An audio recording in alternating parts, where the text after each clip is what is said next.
আমি আপনাদের বলেছিলাম যে সংসারের সব থেকে বড় অস্ত্র আর সব থেকে বড় সম্বল হলো বন্ধুত্ব। কিন্তু এই বন্ধুত্ব কেমন হওয়া উচিত?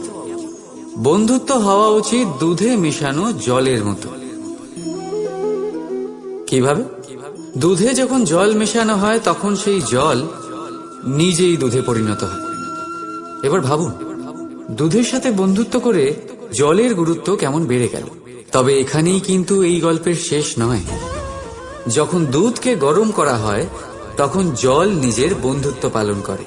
জল নিজে আগে সেটার তাপ নেয়, নিজের অস্তিত্বকে বাষ্পে রূপান্তরিত করে আর দুধকে বাঁচিয়ে নেয়। আর তারপর জল বাষ্প হয়ে গেলে দুধ ফুটতে থাকে, সে পাত্র থেকে বেরিয়ে উপচে পড়ে। আর শান্ত তখনই হয় যখন তাতে আবার জল মেশানো হয়। অর্থাৎ বন্ধুত্ব সেটাই যা বন্ধুর অস্তিত্বকে বিস্তার করে। বন্ধুত্ব সেটাই যা বন্ধুর জন্য নিজের অস্তিত্ব জ্বালিয়ে দেয়। বন্ধুত্ব সেটাই যাতে সুখ আর দুঃখ দুটোই বন্ধুত্বের সাথে যুক্ত। তাহলে এমন বন্ধুত্ব করো যার সামনে কুবেরের ধনও কম পড়ে যায়। রাধা রাধা। জীবনে আমরা কত মানুষকে চিনি। আপনিও এমন অনেক মানুষকে চেনেন যারা নিজেদের অসফল মনে করে, নিরাশ হয়ে থাকে, যারা এটাই স্বীকার করে নিয়েছে যে এই জীবনে তাদের দ্বারা কোনো কর্মই হবে না, কোনো কাজে সফল হবে না, তারা কোনো কাজের যোগ্যতাই নেই তাদের। কিন্তু এমনটা একদমই নয়। এই পৃথিবীতে এমন কিছু নেই যার কোনো যোগ্যতাই নেই। এমন কোনো অক্ষর নেই যেটা কোনো মন্ত্রের অংশ নয়। এমন কোনো জড়িবুটি নেই যা ঔষধি নয়। এমন কোনো বিষ নেই যেটা সঠিক সময়ে অমৃত হয়ে যায়। আর সেই প্রকার কোনো ব্যক্তি অযোগ্য হতেই পারে। তাকে অযোগ্য করে তোলে তার চিন্তাধারা। এই জন্য আত্মবিশ্লেষণ করুন। নিজের আত্মাকে নিজেই চিনতে পারবেন। নিজের অন্তরাত্মাকে জাগ্রত করুন। আপনি দেখতে পাবেন এই পৃথিবীর ভিত তৈরি হয় আশা দিয়ে। সেই পৃথিবীতে নিরাশা, হতাশা আর হারের মতো শব্দগুলির কোনো অস্তিত্বই নেই। রাধা রাধা। মানুষ অন্য কোনো বস্তু বা ভাবের সাথে পরিচিত হোক না হোক, ভয় আর ভবিষ্যৎ, এই দুই মানুষের মনে সর্বদা থাকে। যাদের অস্তিত্ব তার নিজের অস্তিত্বের ওপর প্রভাব ফেলে। আশ্চর্য, তাই না? ভয় সেটা যা আপনি জানেন, যা অজানা। আর সেই কারণে আপনার ভয় হয় যে কে জানে কি হবে। ভবিষ্যৎ তাই যা এখনো ঘটেই। তাহলে যা ঘটেনি সেটা নিয়ে চিন্তা কেন? আপনার হাতে আছে বর্তমান। বর্তমানের কর্ম সত্য মন নিয়ে করুন। আর ভাবুন যে নিজের কর্ম আরো ভালোভাবে কি করে করা যেতে পারে।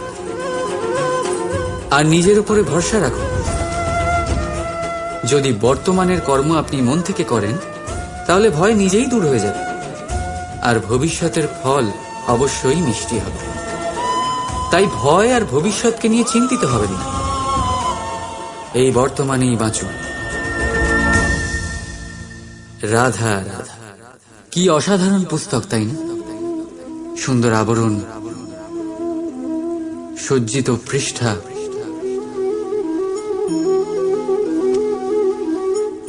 কিন্তু একে কি সত্যিই অসাধারণ পুস্তক বলে গণ্য করা যায়? এটাতে যা লেখা আছে তা কি সত্য, প্রেরণাদায়ী, আমাদের জন্য মূল্যবান? কি করে নিশ্চিত হওয়া যায় এই বিষয়ে? এবার আপনারা বলবেন, এ তো সহজ ব্যাপার। আবরণ দেখে পুস্তকের গুণ বিচার করা যায় না। তার জন্য আপনাকে সেটা পড়তে হবে, সেটা বুঝতে হবে, সময় দিতে হবে, তাই না? একদম ঠিক ভাবছেন আপনারা। আশ্চর্য বিষয় হলো এটাই, একটা পুস্তকের ব্যাপারে আপনারা এই সব কিছু জানেন, কিন্তু কোনো ব্যক্তির ব্যাপারে আপনারা এইসব কথা নিয়ে একদম ভাবেন না। ব্যক্তির মূল্যায়ন তার বস্ত্র দিয়ে, তার শারীরিক রূপ দিয়ে বা তার সৌন্দর্য দিয়ে করা যায় না। তার জন্য আপনাকে সেই ব্যক্তির মন পড়তে হবে, বুঝতে হবে, তাকে সময় দিতে হবে। কিন্তু আমরা কি করি? গঠন, রং আর সৌন্দর্য দেখে আকৃষ্ট হয়ে যাই, সেটাকে প্রেম ভেবে বসি। আর প্রত্যেক দিন কাউকে না কাউকে এটা বলতে শোনা যায় যে তার প্রেম কাহিনী সফল হল, সে প্রতারিত হয়েছে। কিন্তু এতে দোষ আর কারণ নয়, স্বয়ং আপনার। আপনি সেই ব্যক্তিকে সময় দেন, আপনি সেই ব্যক্তির বিচারধারা পরখ করেন। প্রেম কিছু মুহূর্তে তৈরি হওয়ার রন্ধন নয়, এর স্বাদ আস্বাদন করার জন্য আপনাকে জীবনভর সময় দিতে হবে। তাহলে সময় দিন, একে অপরের রূপকে নয়, আত্মাকে চিনুন। আর অতি অবশ্যই মন প্রসন্ন হয়ে বলে উঠবে, রাধা রাধা। ভুল আর মানুষ, এই দুইয়ের সম্পর্ক অবিচ্ছেদ্য। যেমন ডানা আর পক্ষী, যেমন ধারা আর নদী। যদি ভুল মানুষের স্বভাবের এক গুরুত্বপূর্ণ অংশ হয়, তাহলে ভাবুন, এতে লজ্জা কিসের? এতে লজ্জিত হওয়ার কিছু নেই। সেইভাবে দেখতে গেলে ভুল আমাদের নিজেকে আরো উন্নত করার সুযোগ দেয়, নিজেকে আরো ভালো প্রদর্শন করার প্রেরণা দেয়। এখন আপনাদের মধ্যে কেউ এর সাথে সহমত নাও হতে পারে, কেননা অনেকের দৃষ্টিতে ভুল দোষের জন্ম দেয়, দোষ অপরাধের, আর অপরাধের কোনো ক্ষমা নেই, শাস্তি পাওয়া উচিত। কিন্তু আপনি কি কখনো ভেবেছেন এরকম কেন হয়? এর কি কারণ? এর কারণ হলো ভুল স্বীকার করাকে এড়িয়ে যাওয়া। যদি আপনি কোনো ভুল করে স্বীকার না করেন, তবে সেই ভুল দোষে পরিণত হয়, আর দোষ অপরাধ। তবে মনে রাখবেন, নিজের ভুল স্বীকার করা সেই ভুল সংশোধন করার পথে প্রথম পদক্ষেপ হয়ে দাঁড়ায়। আর সর্বদা মনে রাখবেন, অপরাধ হলো সেটাই সময় মতো নিজের ভুল স্বীকার না করা। রাধা রাধা।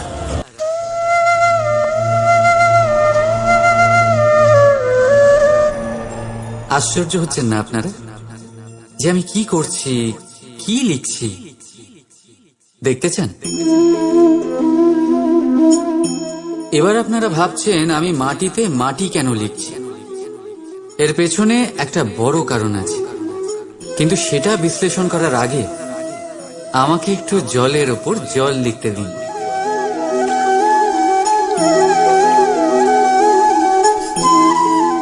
কি হলো? যেটা আমি লিখলাম সেটা দেখা যাচ্ছে না কেন? তাহলে এবার শুনুন আপনাদের প্রথম প্রশ্নের উত্তর। মাটিতে মাটি লেখা যতটা সরল, ঠিক ততটাই কঠিন জলের ওপর জল লেখা।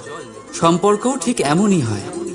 তৈরি করার সময় মাটিতে মাটি লেখার মতো সরল, আর পালন করার সময় জলের ওপর জল লেখার মতো কঠিন।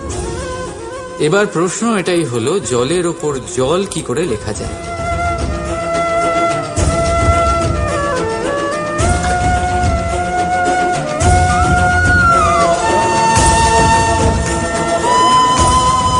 যেভাবে এই পাথরগুলো জলের মধ্যে ডুবে জলের গভীরে চলে গেল, ঠিক এইভাবে আমাদের সম্পর্ক পালন করতে হবে। এই পাথরের মতো নিষ্ঠা সহকারে গভীরে যেতে হবে। সম্পর্ক কখনোই ভাঙবে না। রাধা রাধা। মানুষের ভাবনা সংসারে সবচেয়ে গভীর, বা বলতে পারেন সবচেয়ে কঠিন ভাব। কখন কি ঘটে যাওয়ার পরে এই মন কি ভেবে বসবে, এটা বলা অসম্ভব। আর আমাদের এই ভাবনা অনেক সময় আমাদের মনে হীন চিন্তা নিয়ে আসে। আমরা সবসময় আমাদের ওপরের শ্রেণীর লোকেদের লক্ষ্য করি, তাদের জীবনের বিশ্লেষণ করি, আর তারপর নিজেকে হীন মনে করি। ও কত ধনশালী, ও কত বলশালী, আর আমার কাছে তো কিছুই নেই। আমি নিঃস্ব, আমি হীন। এই সংসারের জন্য আমি কিছুই নই। মনে হয় না এরকম? কিন্তু আসলে তা নয়। আপনার কাছেও অনেক কিছু আছে, পরখ করে দেখে নিন। অতি ক্ষুধার্ত মানুষ যদি এক মুঠো ভাত পেয়ে যায়, তা যতই অন্যের কাছে ক্ষুদ্র অন্নের দানা হোক, তার কাছে তা ভোজের থেকে কোনো অংশে কম নয়। তাই যখনই মনে হীন চিন্তার উদ্রেক হবে, আপনজনদের দিকে তাকান, তাদের কথা ভাবুন। আপনার বিশ্বাস হয়ে যাবে, আপনি যতই মনে করেন এই সংসারের জন্য আপনি কিছুই নন, কিছু মানুষের জন্য আপনি গোটা সংসার সমান। তাই যা আপনার সংসার, তাতেই সুখী থাকতে শিখুন। রাধা রাধা। গ্রন্থে লেখা আছে যে মানুষ যদি মৌন থাকতে শিখে যায়, তাহলে তার অধিকাংশ সমস্যারই সমাধান হয়ে যাবে। আর সত্যি তাই, মৌনতায় অনেক শক্তি আছে, অনেক ক্ষমতা আছে, কিন্তু সেই ক্ষমতা থেকে কি লাভ যদি তা সময় মতো কাজে না লাগে? সবসময় মৌন থাকাটা কি উচিত? না। ইতিহাস সাক্ষী, সংসারে বেশিরভাগ সমস্যা এই জন্যই হয়েছে কারণ সময় মতো মানুষ তার বিরোধিতা করতে পারেনি, মৌন ছিল। যদি মৌন থাকাটা অস্ত্র হয়, তাহলে সেটাকে ঠিক সময় ব্যবহার করাটাও জরুরি। যদি অকারণে মৌন থাকেন, তাহলে অন্যায়ের কাছে সেটা সম্মতি হয়ে দাঁড়াবে, আর ধীরে ধীরে সেটা আপনার স্বভাবে পরিণত হবে, আপনার অভ্যেস হয়ে দাঁড়াবে, আর তারপর আপনার ব্যক্তিত্ব একটা সামান্য প্রাণহীন পাথরে পরিণত হবে। প্রয়োজন পড়লে নিজের বাণীর সদ্ব্যবহার করতে শিখুন। বাণীকে কখন বশে রাখবেন আর কখন মৌন থাকা উচিত নয়, এর থেকেও বেশি গুরুত্বপূর্ণ এটা বিচার করা যে কখন মৌনতা ভাঙতে হবে। রাধা রাধা। আপনি শুধু আমাদের দূরে করেছেন বড় ভাই, কিন্তু দূরে রাখতে পারবেন না।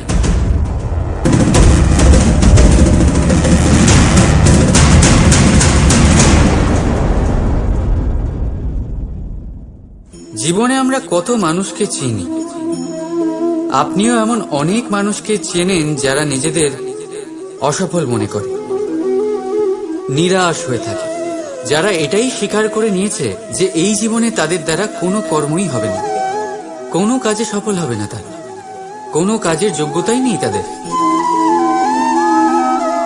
কিন্তু এমনটা একদমই নয়।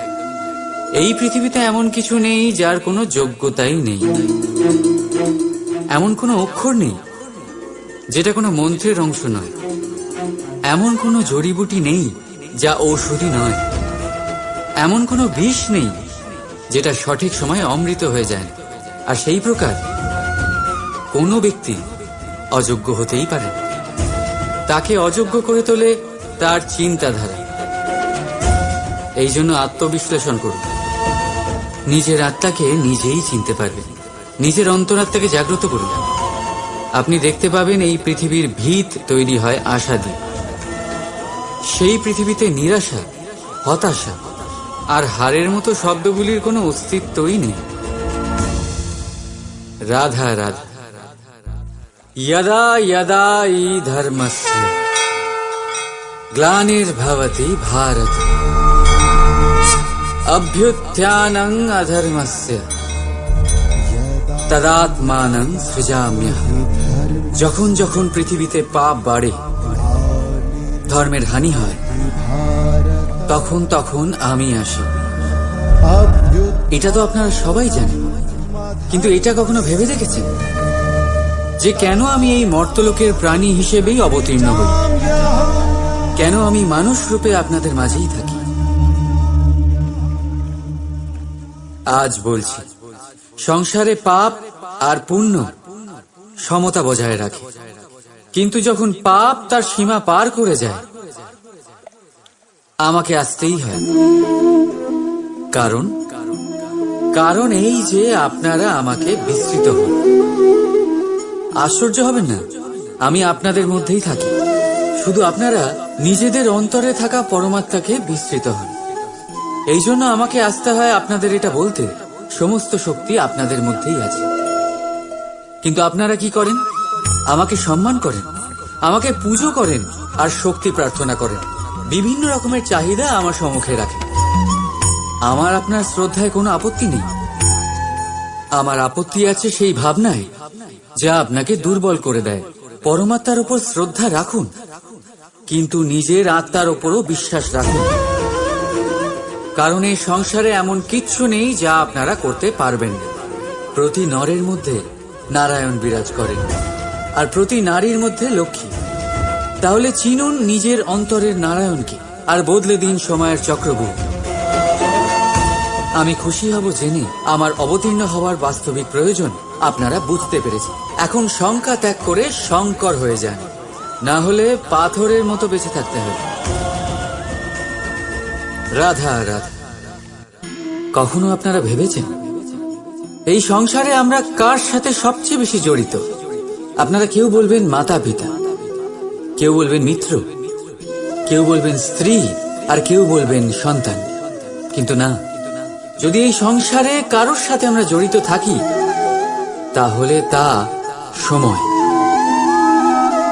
সময়ই আমাদের অতীত, সময়ই আমাদের বর্তমান, আর সময়ই আমাদের ভবিষ্যৎ।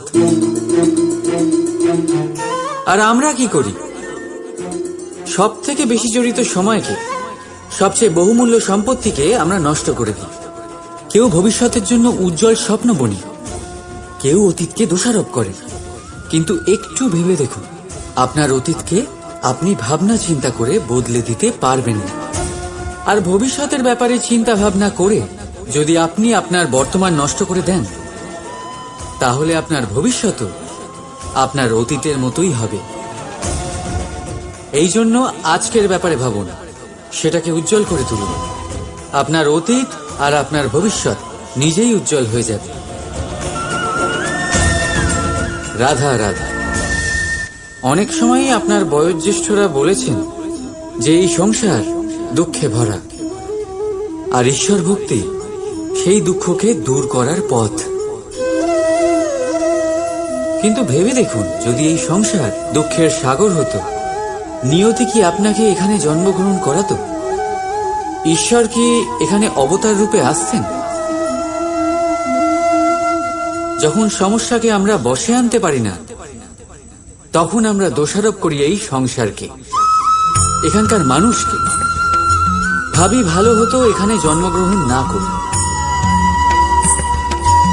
একজন চাষি এক অনুর্বর জমিতে চাষ করেন, আর নিজের পরিশ্রম দিয়ে সেই জমিকে করে তোলেন সুজলা সুফলা। একজন দর্জি, যার কাছে একটা সামান্য কাপড় আসে, নিজের পরিশ্রম দিয়ে সেটাকে একটা সুন্দর পোশাকে পরিণত করেন। আপনিও পরিশ্রম করুন। এটা গুরুত্বপূর্ণ নয় আপনি সংসারের কোন স্তরে এসেছেন, এটা গুরুত্বপূর্ণ নয় আপনি এখানে কি করে এসেছেন। যদি গুরুত্বপূর্ণ কিছু থাকে, তা হলো সংসার ছেড়ে যাওয়ার সময় আপনি এই সংসারকে কিরকম রেখে গেলেন। তাহলে এই ভেবে বাঁচুন যে কারোর জন্য যা নরক, তাকে তার কাছে স্বর্গ করে তুলতে পারলে আপনার জীবন আর আপনার সংসার দুই ধন্য হয়ে যাবে। রাধা রাধা। আমাদের সবার কখনো না কখনো তো ক্রোধের উদ্রেক হয়, আর তা তো হবেই। আমরা মানুষ, এই ভাবের সাথে আমরা জড়িত। কিন্তু এই ক্রোধ কেন হয় ভেবেছেন কখনো আপনারা? এই ক্রোধ তখনই হয় যখন কোনো কিছু আমাদের মনোপুত হয় না। যেমন কেউ আমাদের কথা না শুনলে, বা যদি আমাদের পরাজিত হতে হয়। কিন্তু এই সব পরিস্থিতির ভিত্তি একটাই, যে কোনো কোনো সময় কোনো কোনো জায়গায় আমরা দুর্বল। ক্রোধ জন্ম নেয় আমাদের দুর্বলতা থেকে, আর তারপর সেটা আমাদের সব থেকে বড় দুর্বলতা হয়ে দাঁড়ায়। আর যদি এই ক্রোধকে বশ না করা যায়, তাহলে ভ্রম জন্ম নেয়। আর যদি এই ভ্রমকে বশে না আনা যায়, তাহলে বিবেক চঞ্চল হয়ে ওঠে। আর এই চাঞ্চল্যকে বশ না করতে পারলে ব্যক্তির তর্ক শক্তি নষ্ট হয়ে যায়, ভাবনা চিন্তা করার ক্ষমতা শূন্য হয়ে যায়, আর তখন সেই ব্যক্তির পতন ঘটে। তাই জন্য নিজের ক্রোধকে বশে রাখুন, আর নিজের মনকে শান্ত হতে বলুন। রাধা রাধা। আমরা নিজেদের সম্পর্কের সাথে বাঁচি, উৎসব পালন করি, খেলা করি, আহার করি, আনন্দ করি। কিন্তু যখন কোনো প্রিয়জন আমাদের থেকে দূরে সরে যায়, এই সংসার ছেড়ে চলে যায়, তখন আমরা দুর্বল হয়ে পড়ি, সর্বদা দুঃখে থাকি। এটা কি হওয়া উচিত? এই প্রকৃতিকে দেখুন, বৃক্ষ পাতার ঝরে যাওয়ার শোক পালন করে না, সে নতুন পাতা জন্মাবার আহ্বান করে। গতকাল আপনি কারো স্থানে এসেছিলেন, আর আগামীকাল আপনার স্থানেও অবশ্যই কেউ আসবে, কারণ এটাই পরিবর্তন, এটাই প্রকৃতির নিয়ম। এতে শোক কিসে? যা গেছে সেটার শোক পালন না করে যা পাবেন অথবা যা আপনার কাছে আছে সেটা উপভোগ করুন। রাধা রাধা। আমাদের কাছে প্রতিনিয়ত বহু মানুষ আসেন, কাউকে আমরা সময় দিই, আবার কাউকে আমরা তিরস্কার করি, কিন্তু তিরস্কার কখনোই করা উচিত নয়। যে কোনো ব্যক্তির আপনার কাছে আসার তিনটি প্রধান কারণ হতে পারে: ভাব, অভাব আর প্রভাব। যদি আপনার কাছে কেউ প্রেম ভাব নিয়ে আসে তবে তাকে প্রেম দিন, সম্মান দিন। যদি কেউ আপনার কাছে অভাবে আসে তবে তার প্রয়োজন বুঝুন, আর যথাসম্ভব আপনি তার সাহায্য করুন। আর যদি কেউ আপনার কাছে প্রভাবের জন্য আসে তাহলেও তাকে উচিত সম্মান দিন। এটা অত্যন্ত ভাগ্যের ব্যাপার যে কেউ আপনার প্রভাবে আছে। কিন্তু তিরস্কার কখনো করবেন না। তিরস্কার জন্ম দেয় কুণ্ঠাকে, আর কুণ্ঠা যে কাউকে আপনার শত্রু বানিয়ে দিতে পারে। এই জন্য বন্ধুত্ব করুন, আনন্দে থাকুন, আর আমার সাথে বলুন রাধা রাধা।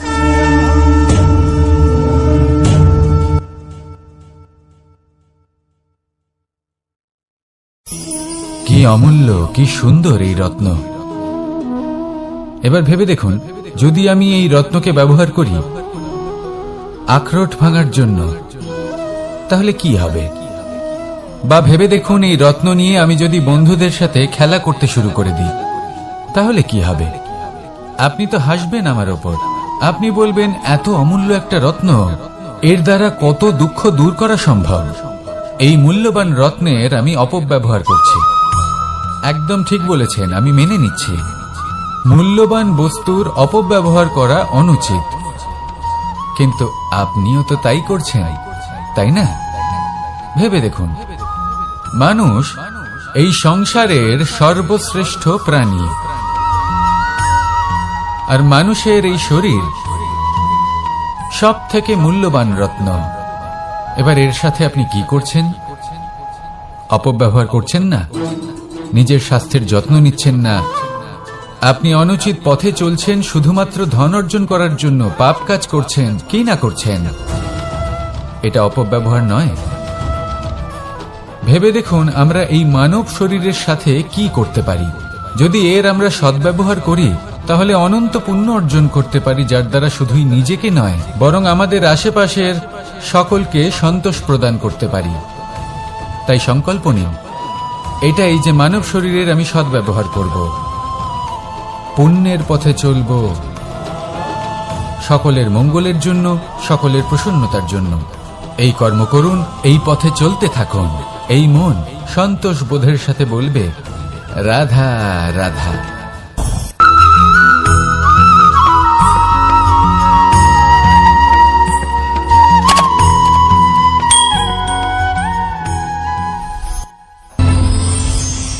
কখনো কোনো প্রজাপতিকে উড়তে দেখেছেন? কি সুন্দর উড়ে বেড়ায় সে, এক ফুল থেকে অন্য ফুলে, এক পাতা থেকে অন্য পাতার উপর। কিন্তু সে কিভাবে উড়তে শেখে কখনো ভেবেছেন? জন্ম থেকেই কিন্তু প্রজাপতির ডানা থাকে না, ও কিন্তু ছোট্ট একটা ডিমের আকারে জন্ম লাভ করে। তারপর সেই ডিমটি ভেঙে একটি কীট বাইরে আসে। আস্তে আস্তে সে বড় হয়, ওর শক্তি বৃদ্ধি পায়। তারপর সে সেই কীট দশা ত্যাগ করে নিজের ডানাগুলি মেলে। এই প্রক্রিয়া তার কাছে সরল নয়, অত্যন্ত যন্ত্রণাদায়ক প্রক্রিয়া। কিন্তু সে সেই যন্ত্রণা মেনে নেয়, আর তারপর আস্তে আস্তে সে উড়তে শেখে। শুধুমাত্র আকাশে উড়ে বেড়ায় তা নয়, আমাদের মনের মাঝে উড়ে বেড়ায়।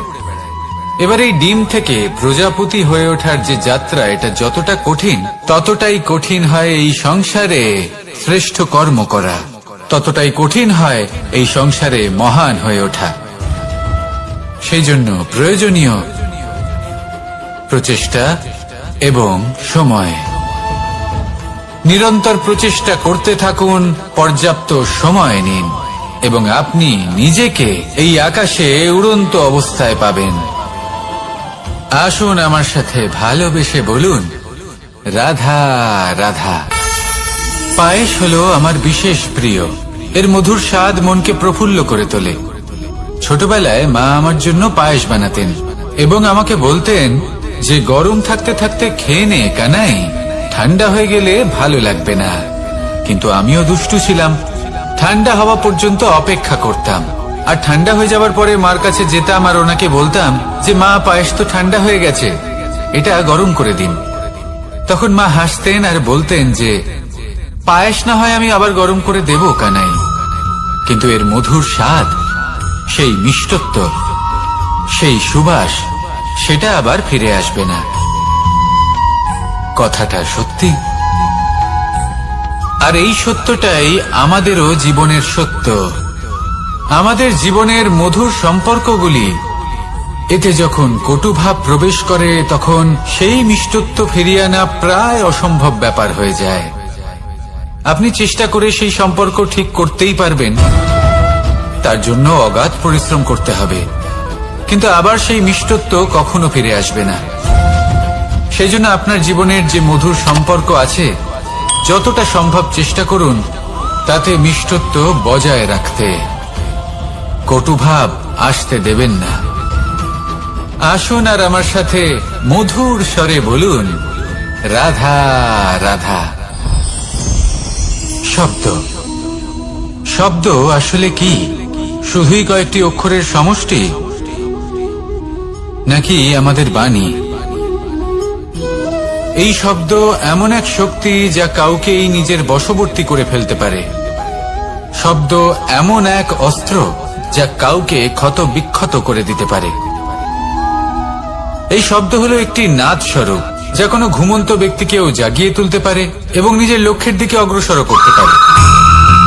শব্দে এত শক্তি আছে যে কারোর মনে এতটা আঘাত দিতে পারে যে সে হয়তো জীবনে আর কখনো এগোতেই পারল না। তাহলে এই শব্দের প্রয়োগ খুব ভেবে চিন্তে করবেন। এবং এই শব্দের মতোই হলো নীরবতা।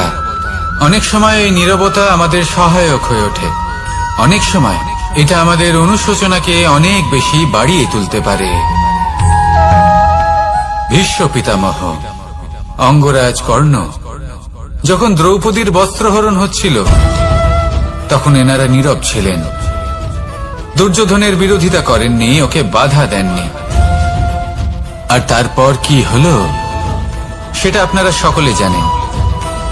দেখতে গেলে নীরবতা চুপ করে থাকা, কিন্তু যদি কোনো দুষ্টের সামনে চুপ করে থাকেন, যদি তার বিরোধিতা না করতে পারেন, তাহলে এই নীরবতাই অনেক বড় পাপের আকার ধারণ করে।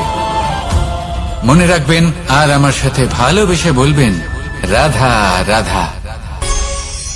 আভূষণ, কার না ভালো লাগে এই আভূষণ?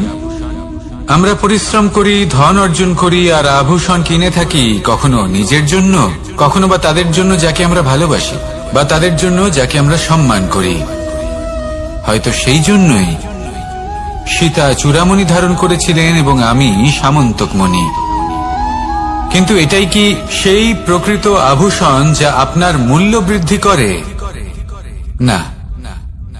শ্রীরামের আভূষণ হলো ওনার নম্র ভদ্র ব্যবহার। মাতা সীতার আভূষণ হলো ওনার সততা, ওনার নিষ্ঠা, ওনার ত্যাগ। অর্জুনের আভূষণ ছিল ওনার একাগ্রতা। রাধার আভূষণ ওনার প্রেম। এই আভূষণ কোথাও নেই, আপনার মনে আছে। যদি আপনার মনে মিষ্টতা থাকে, তা শান্ত হয়, তাতে সততা থাকে, নিষ্ঠা থাকে এবং প্রেম থাকে, তাহলে আপনার অন্য আর কোনো আভূষণের কোনো প্রয়োজন নেই। আপনি যতই ভিড়ের মাঝে থাকুন, আপনার ঔজ্জ্বল্য চোখে পড়বে। আসুন আর আমার সাথে ভালোবেসে বলুন, রাধা রাধা। এই সংসারের সব থেকে বড় সত্যি হলো জন্ম এবং মৃত্যু, কিন্তু আরো বড় একটা সত্য আছে, মিত্র এবং শত্রু, যা আমাদের সকলের জীবনে থাকে। মিত্র সে যে আমাদের সঙ্গ দেয় এবং সংসারের সব থেকে উঁচু শিখরে আমাদের নিয়ে যায়, এবং শত্রু সে যে যে কোনো মুহূর্তে যে কোনো শিখর থেকে আমাদের নিচে ফেলে দিতে পারে। এবার বিচিত্র ব্যাপার হলো এটাই যে আমরা নিজেরাই এদের সাথে নিয়ে চলি, নিজেরাই এদের পালন করি। তা কি করে? প্রথমে বুঝুন, এই মিত্র এবং শত্রু কারা? আপনার নিজের মন, আর কেউ নয়। এই মনই হলো মিত্র যখন তাতে ভারসাম্য বজায় থাকে, তা নিয়ন্ত্রিত থাকে, তা পবিত্র হয়। কিন্তু যদি এই মন অনিয়ন্ত্রিত হয়ে পড়ে, যদি আপনাকে সে নিয়ন্ত্রণ করতে শুরু করে, তখন সেই আপনার সব থেকে বড় শত্রু হয়। সেই জন্য এই মনের ওপর নিয়ন্ত্রণ রাখতে শিখুন, এতে ভারসাম্য বজায় রাখতে শিখুন। তাহলে আপনি এমন এক বন্ধুকে পাবেন যে আপনাকে এই সংসারের শিখরে পৌঁছে দেবে। আসুন আমার সাথে ভালোবেসে বলুন, রাধা রাধা। ঈশ্বর আসলে কে? সংসারের বেশিরভাগ মানুষের কাছে ঈশ্বর হলেন এই সংসারের রচয়িতা, পালনকর্তা। কারোর কাছে উনি জ্ঞাতা, কারোর কাছে উনি হলেন আস্থার প্রতীক, আবার কারোর জন্য শুধুমাত্র অন্ধ বিশ্বাস। কিন্তু এই ঈশ্বর কি কোনো শরীর, নাকি একটা বোধ, নাকি শুধুই শ্রদ্ধা? ঈশ্বর হলেন তিনি যিনি হলেন আপনার ইষ্ট। সেই জন্যই তো গুরু, মাতা, পিতা এনাদেরও ঈশ্বরই বলা হয়েছে। যাদেরকে আমরা ঈশ্বর বলে মনে করি, যারা আমাদের ইষ্ট, তারা আমাদের একটি পথ দেখান, একটি দিকে চালিত করেন। সেই পথে চলে আপনি শুভ কর্ম করতে পারেন। আর যখন কোনো ব্যক্তি তার ঈশ্বরের আদেশ পালন করেন, তখন সে নিজে থেকেই শুভ পথে অগ্রসর হয়ে যান। বেশ কয়েকজন মানুষ ঈশ্বরের ওপর আস্থা রাখেন এবং ভাবেন যে অনুচিত কোনো কাজ করা উচিত নয়, ঈশ্বর দেখছেন। ওনারা ভয় পান যে কোনো অনুচিত কর্ম করলে কে জানে তার পরিণাম কি হবে। এমন অনেক ব্যক্তি রয়েছেন যারা ঈশ্বরকে বিশ্বাস করেন এবং জানেন যে ঈশ্বর তাদেরকে দেখছেন, তাই যে যে শুভ কর্ম ওনারা করেছেন তার ফল তারা অবশ্যই পাবেন। এবার আপনি ভয় পেয়ে ঈশ্বরকে বিশ্বাস করবেন, নাকি বিশ্বাসের দ্বারা ঈশ্বরকে বিশ্বাস করবেন, সেই সিদ্ধান্ত আপনারই। কিন্তু হ্যাঁ, যদি আপনার মনে ঈশ্বরের জন্য কোনো স্থান থাকে, যদি আপনার কোনো ইষ্ট থাকেন, যদি আপনি কাউকে ঈশ্বর মনে করেন, যার প্রত্যেক আদেশ আপনি পালন করে থাকেন, তাহলে বলি, ঈশ্বর কখনো আপনাকে অনুচিত পথে চালিত করবেন না। আসুন আমার সাথে ভালোবেসে বলুন, রাধা রাধা।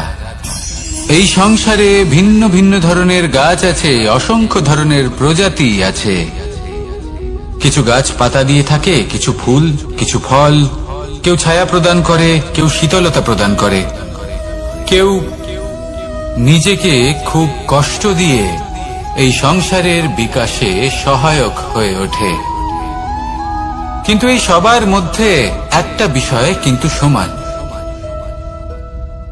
এরা প্রত্যেকেই পাতা ছাড়া, ফুল ছাড়া, ফল ছাড়া জীবিত থাকতেই পারে, কিন্তু কোনো বৃক্ষই শিকড় ছাড়া বেঁচে থাকতেই পারে না। এটাই হলো রাধার। ঠিক সেইভাবেই আমাদের জীবনে শক্তি হোক, ধন হোক বা সাফল্য হোক, আমাদের বা আমাদের পরিবারের প্রসন্নতাই হোক, এই সব কিছুর আধার হলো, সবকিছুর মূল হলো পরিশ্রম। তাই জীবনে চিরকাল পরিশ্রম করতে থাকুন। যদি আপনি জীবনে মহান হবার পথে অগ্রসর হতে চান, তাহলে পরিশ্রম করুন। এই পরিশ্রম দ্বারাই নিজের পরিবারকে প্রসন্ন করুন, নিজের বন্ধুদের প্রসন্ন করুন, এই সমাজকে গর্বিত করুন। আসুন আমার সাথে ভালোবেসে বলুন, রাধা রাধা। এই সংসারের সব থেকে বড় রোগ কোনটা? কেউ বলবে মানসিক রোগ, কেউ বলবে সেই রোগ যা সর্পদংশনের ফলে হয়ে থাকে। এই সংসারে ভিন্ন ভিন্ন ধরনের রোগ আছে এবং তার সাথে ভিন্ন ভিন্ন ধরনের যন্ত্রণাও রয়েছে।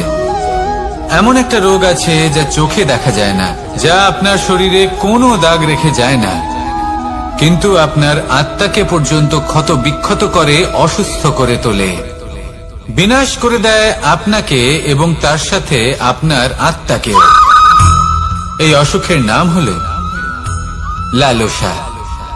লালসা, যে কর্ম সাধন করেছেন তার থেকে বেশি ফল লাভ করার আশা। লালসা, যা আজ আছে তার থেকে অনেক বেশি লাভ করার ইচ্ছে। এই ইচ্ছে এই সংসারে সবার থেকে এগিয়ে থাকার আপনাকে প্রেরণা যোগাবে, কিন্তু তার জন্য আপনাকে অপরাধযোগ্য কাজ করতে উৎসাহিত করবে। আপনার বন্ধু, আপনার আত্মীয়, আপনার পরিবার, এই সবার থেকে আপনি কখন দূরে চলে যাবেন আপনি বুঝতেই পারবেন না। উচিত অনুচিত কোনটা, ধর্ম অধর্ম কোনটা, সব ভুলে যাবেন আপনি।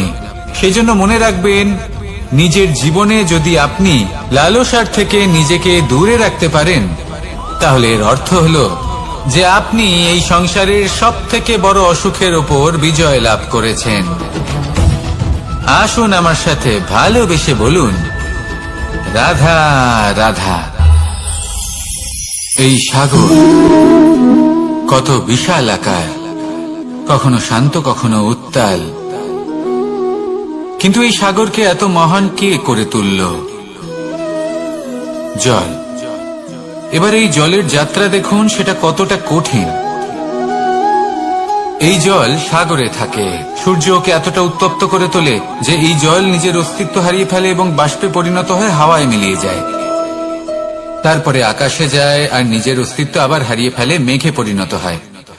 তারপর এই মেঘ কোথাও গিয়ে কোনো পর্বতে ধাক্কা খায়, তারপর আবার এই জল নিজের অস্তিত্ব হারায়। তারপরে বর্ষার রূপ ধারণ করে তা বর্ষিত হয়, বা কোনো পর্বতের চূড়ায় তার শিখরে বরফের রূপ ধারণ করে। তারপরে এই বর্ষা মাটির দিকে নিজের যাত্রা শুরু করে। এবার মাটিতে ঝরে পড়া এই বর্ষা স্রোতের আকার ধারণ করে এবং আস্তে আস্তে বইতে থাকে। এই নদীর আকার ধারণ করে এবং নদী রূপে বইতে বইতে পাথরে ধাক্কা খায় বা কোনো পর্বতে ধাক্কা খায়, আর তারপর এই নদী এসে সাগরে সমাহিত হয়ে যায়। নদীর এই জল আবারও নিজের অস্তিত্ব হারিয়ে ফেলে, কিন্তু এইবার সেই জল নিজেই সাগরে পরিণত হয়। এটা আমাদের সকলের জন্য একটা শিক্ষা যে এই সংসারে জীবন এবং সময়ের হলো এক অনন্ত যাত্রা। এই সংসারে যা কিছু আছে তার সূত্রপাত কোথাও একটা হবেই। সেই জন্য মৃত্যু এবং সমাপ্তির চিন্তা ত্যাগ করে দিন, আর যে সূত্রপাত আপনি লাভ করছেন তার আনন্দ উপভোগ করুন। ভেবে দেখুন আপনি কিভাবে শ্রেষ্ঠ কর্ম করতে পারেন যাতে এই সংসার এবং এই সমাজ, এই দুইয়ের মঙ্গল সম্ভব। আসুন আমার সাথে ভালোবেসে বলুন, রাধা রাধা। মাকড়সার জাল দেখতে পাচ্ছেন? মাকড়সারা ভীষণ পরিশ্রম করে এটা তৈরি করে, নিজের শরীরের রস দিয়ে এই জাল বোনে। আপনি কি এটার উদ্দেশ্য জানেন? আসলে মাকড়সা এই জালে ছোট কীটপতঙ্গ ধরে তাদেরকে খাদ্যরূপে গ্রহণ করে। কিন্তু আপনি কি এই কথা জানেন যে একদিন মাকড়সা নিজেই নিজের জালে জড়িয়ে মৃত্যুবরণ করে থাকে? বলুন, কি করেন আপনি এই জাল দেখতে পেলে? দেখতে পেলেই মুছে ফেলেন এর অস্তিত্ব, তাই না? তেমনি অন্যদিকে পাখির বাসা, পাখিরাও ভীষণ পরিশ্রম করে এটা তৈরি করে। কিন্তু যদি পাখি একদিন এটা ছেড়ে চলে যায়, তাহলেও লোকে এটা নষ্ট করে দেয় না। কারণটা কি? এর কারণ হলো এর নির্মাণ জীবন সঞ্চারের জন্য করা হয়েছিল, নষ্ট করার জন্য নয়। তাই মনে রাখবেন, জীবনে আপনার পরিশ্রম যতই বেশি হোক না কেন, যদি আপনার লক্ষ্য শুভ না হয়, তাহলে আপনারও বিনাশ নিশ্চিত। তাই সৃজন করতেই থাকুন আর মুগ্ধ হয়ে বলুন,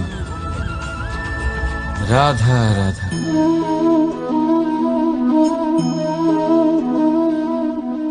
আপনার কি মনে হয় আমি কি করছি? আপনি বলবেন আমি প্রদীপ জ্বালাচ্ছি, সঠিক। কিন্তু প্রশ্ন হচ্ছে যে আমি কি আপনাকে বলেছি যে একে প্রদীপ বলা হয়? না। এই প্রদীপ কি নিজেই নিজের পরিচয় আপনাকে দিয়েছে? না। তাহলে আপনি কি করে জানলেন যে একে প্রদীপ বলা হয়? উত্তর হচ্ছে, পড়বে যে লোকে আপনাকে প্রদীপ ভেবে ভালোবাসবে নাকি সাপ ভেবে ভীত হয়ে থাকবে। রাধা রাধা। সময় কত বিচিত্র হয়। সময় আমাদের পক্ষে থাকলে আমরা নিজেদের রাজা মনে করে নিই, আর সেই সময় যদি বিপক্ষে চলে যায় তাহলে নিঃস্ব হতে সময় লাগে না। তাই মানুষের একটা অভ্যেস আছে, খারাপ সময়ের জন্য কিছু সঞ্চয় করা। আত্মীয়, বন্ধু খারাপ সময়ে পাশ থেকে সরে যায়। যশ, মান প্রতিকূল সময় চিরস্থায়ী হয় না। তাই মানুষ মনে করে অর্থ সঞ্চয় করাই শ্রেয়। অর্থের কোনো হৃদয় নেই যা সময়ের সাথে পরিবর্তিত হবে। সংসার বলে সর্বদা অর্থ সঞ্চয় করতে থাকুন। খারাপ সময় অবশ্যই কাজে লাগবে, কিন্তু আমি বলবো শুভ কর্ম করতে থাকুন, আনন্দে থাকুন, নিজের ওপর আর ঈশ্বরের ওপরে বিশ্বাস রাখুন। খারাপ সময় কখনো আসবেই না। রাধা রাধা। প্রকৃতি মানুষকে এক বিশেষ শক্তি দিয়েছে, অন্য জীবের থেকে বেশি শক্তি দিয়েছে। স্মরণ শক্তি। এই শক্তি মানুষকে অন্য জীবের থেকে ভিন্ন করে, ইতিহাস রচনা করার প্রেরণা দেয়, জ্ঞানকে বংশানুক্রমে এগিয়েও নিয়ে যায়। আর যারা ভুলে যান, অধিকাংশ সময় তারা উপহাস আর দয়ার পাত্র হয়ে যান। কিন্তু এটাই কি প্রকৃত রূপে সত্য? না। এই স্মরণ শক্তি মানুষের বিকাশের সব থেকে বড় বাধা হয়ে দাঁড়ায়। তার মনকে দূষিত করে দেয়। খারাপ অভিজ্ঞতা, কারোর করা বিশ্বাসঘাতকতা, কারোর কটাক্ষ বেশিরভাগ মানুষই ভুলতে পারেন না। রাধা রাধা।